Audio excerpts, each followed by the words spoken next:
Exactly, so that we have a consistent arc within 3 movies, because your natural instinct might be when you're here, at night in the middle of the forest in this scary situation, it's just to go all out, start screaming and crying and just being totally hopeless.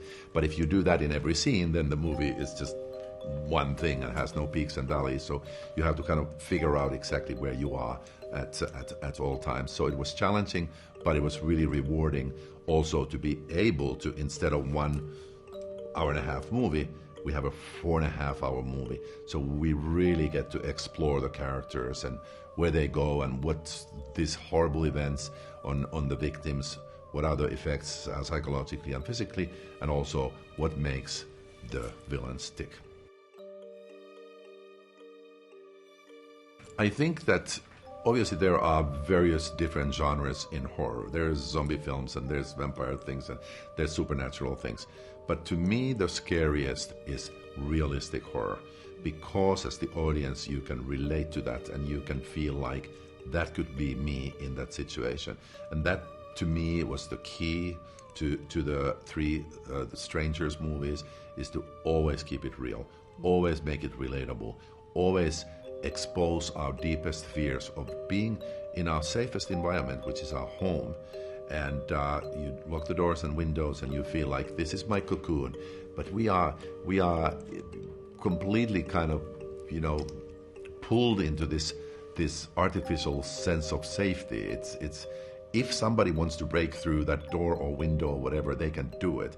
And there are sociopathic perpetrators out there.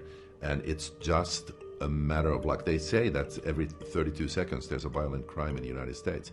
So it's pure luck if you just never end up in that wrong place at the wrong time and you sail through life safely. I think there are certain genres that the audience really enjoys seeing in a movie theater. And one of the strongest ones is horror films. And there's something about that experience that, first of all, seeing it alone at home is too scary. And secondly, you just don't get that communal experience, which is when there's fellow moviegoers and there's your partner and friends and so on. You are in that dark world of the movie theater, and you and the silver screen, and you get to relate to the story and the characters. You get to put yourself into the story. You get to live those cathartic experiences safely in your seat. You get to gasp and scream and then laugh a little bit because you're a little bit embarrassed that you screamed, but you realize everybody else jumped as well. So it's almost like a party in the movie theater. And that's why I think the only real great way to see a horror movie is in the theater.